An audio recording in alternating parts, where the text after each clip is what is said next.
I am evaluating Victor Victrola 50 number 7257. Mahogany, 1921. This is an early 1921, just like the last couple that I did. I have been asked to provide an untouched, relatively speaking, Victrola 50 that needs all the service and cleaning and all the rest to somebody who would like to do it themselves, which I heavily and highly encourage. Yes, learning how to do it yourself is an excellent idea. The gentleman who asked me for this has already done a Victrola before, so he is familiar with the process. He knows what's involved. And I am just evaluating the machine to make sure there are no glaring deficiencies or missing parts that are going to be a problem. The motor has not been touched by me, but I think it's been touched by somebody in the past because that grease looks a little too liquid for Victor. I'm going to guess 40, 50 years ago, maybe further back.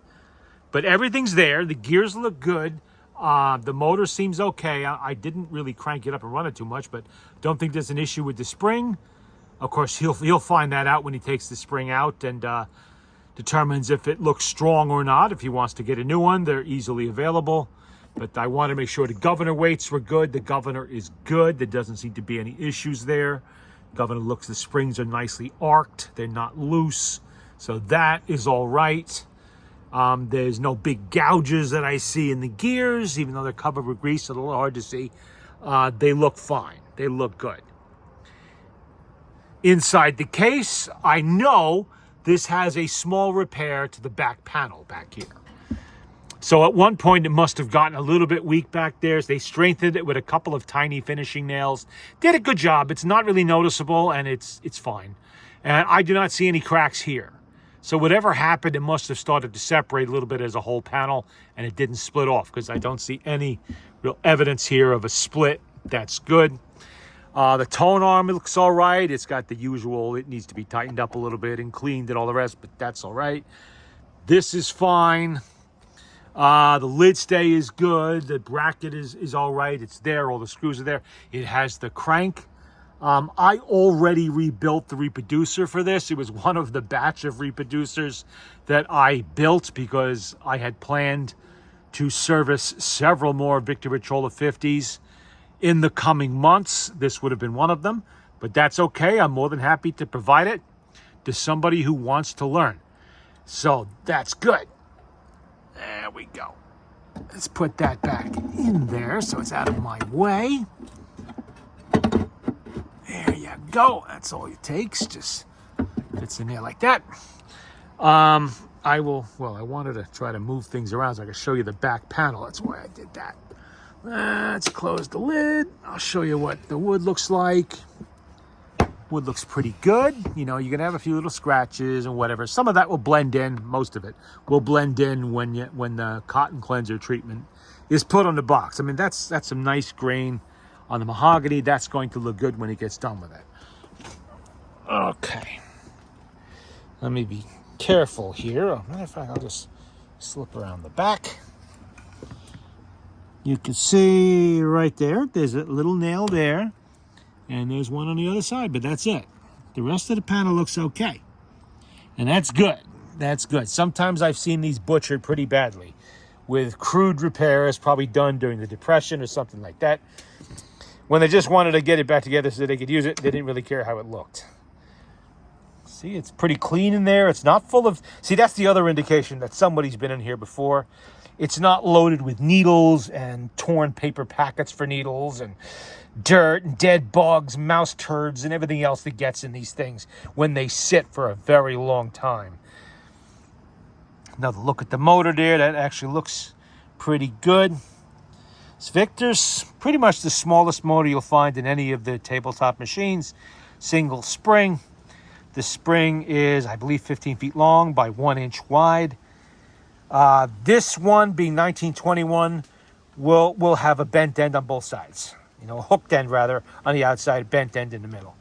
As all of the later Victors will have that. Which actually makes it pretty easy to do. I mean, it's impossible to put in backwards. and it goes in pretty easily. It hooks easily. You don't have to worry about getting the pear-shaped hole on a little hook, on a little stud rather. None of that. So this is a good machine to learn on because of that. You know, and then you graduate to pear-shaped holes on both ends, arbors and all of that stuff. But you don't have to worry. There's nothing wrong. I don't see any issues with the friction leather here. That looks pretty good. A little sticky there, but needs cleaning. And it's got the guard screws are still there. You see that? The double nut rather. It has the double nuts are still on there, all three. You'd be surprised how many times I see the second level of the second nut missing. Laziness. People don't understand why it's there. Figure it's extra parts. I don't know. But a lot of times I find this missing. The reason they do this is before lock washers had been invented. So you put a nut on top of a nut, tighten the two nuts together. Now it's not going to move. That locks the mounting screw in place. So you should have that. If you don't have that, you can get those parts. They're available. They're around. Call, who would have it? George Volima would have it at Great Lakes Antique Phonograph, other part sellers. I have them. I have an entire little drawer full of extra nuts saved from parts machines over the years because I use them pretty often. Everything else looks all right. Let me, let's see. Let's put this back in and see if it'll spin up easily. I got to do this. You know what? I'm not going to do this one-handed. I will put the camera down on its little tripod here, which is not the best, but you know, it works. And we will do this without risk of dropping the motor board. As you can see there, it still has the patent label on there. I keep calling it a sticker, but it really isn't a sticker. It's not peel and stick. It's put on probably with shellac. All right, now let's get this handle off, and the wood looks good. It needs a little cleaning there, but it's not in bad shape. And this is the correct handle for the correct winding key, or the crank if you want, for this machine. Okay, this is the one. It's not really used in any other machine this size. It's specifically made to go in these brackets up here. They're a little bit loose, but that can be tightened up.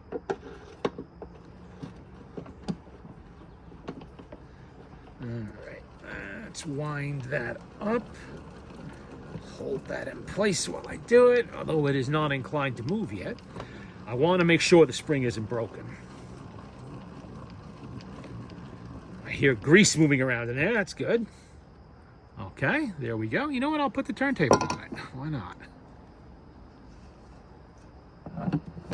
Come on, get down there, get down there, get down there. Get that out of the way. All right, close enough. Let's see how she moves. Okay, the turntable's not wobbling all over the place. That's good. It's not running at speed. I can see that. But I don't expect it to because I didn't really lubricate anything and I did not set the speed. It is close, though. It is pretty close to 78. That is something you would set when you're done with the motor service, not before. I just want to make sure the motor is working quietly. It's not making funny noises. The spring is not broken. It is not. Seems pretty good. And the reason I was worried about a noisy motor was, you see this? The escutcheon has some wear around it. Still good enough to use, but if I was going to keep this for myself, I would look for a tighter replacement on there. What happens here, you're supposed to put some oil on this, a drop of oil on this. And when you don't, you get this, where it starts to egg out. That is from, you're cranking it around and it just wears over time. This is not terrible. I've seen much, much worse. But it does indicate this machine has seen some use. So I want to make sure it is not grinding and clanking and everything else, indicating worn gears and basically a motor that needs a lot of attention. This one doesn't. You listen to it. Pretty good. That's pretty good. Every Victrola has its own voice, as one repair guy used to put it. And that is all dependent on how much wear is on the individual gears. Some will be louder than others. I mean, there's really not much you can do. These motors, in 1921, they started using a steel gear on the Governor. The Governor gear that's on the main spindle shaft. Used to be a brass gear. They changed it. They went to a steel gear. And I do notice I have fewer problems with motors of this era with noise compared to earlier ones where that brass gear can get pretty worn or damaged. How did those brass gears get damaged? Well, one way is not to lubricate them and to use it for 30 years, 40, 50 years, who knows. The other way is to allow debris to get inside the cabinet and find its way into the sticky grease that's on the motor, like needles, for instance, and they can get sucked into the gears while it's playing. The machine comes to a sudden halt from 78 RPM, and that can definitely damage even a steel gear, but definitely a brass gear. So you always got to do your maintenance and make sure you're not being careless with the needles. They can get into the cabinet. There's ways that back here, there's little gaps here. They can get down there, especially considering how many years these machines might have been played when they were new. But it seems pretty good. I don't even hear it thumping and bumping. So I'm going to bet when he opens up that spring barrel, he's going to find that the grease is probably still mushy. I highly recommend it be changed and put modern grease in there. You might as well do it while the motor's apart. Even if it's not thumping and bumping, just do it. This also assures you that moisture has not gotten inside the spring barrel somewhere. And yes, it can happen even with grease in there and form rust spots. I've seen that many times. Remember, this machine might have been sitting in an attic somewhere for 50 years, a half a century, maybe 60 or 70 years. And humidity in the air eventually works its way into everything, even if the grease is still a little mushy. So you got to get in there, pull that spring out, clean it off, make sure there's no issues with it, it's not cracked anywhere, anything like that, and put modern grease in there. And a little shot of STP lube or maybe Lucas engine oil supplement just to thin it out a little bit. That's what I like to do with the springs that I do. And of course, by all means, replace the spring. It's easy enough to get. You know, all of the spring suppliers have springs for this motor, because not only do they fit the Victor Victrola 50, the same motor is also used in the Victor Victrola 4 in its final years, so they're around.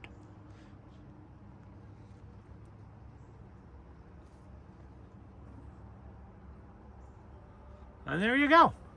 That is a look, an evaluation of the Victor Victrola 50 7257.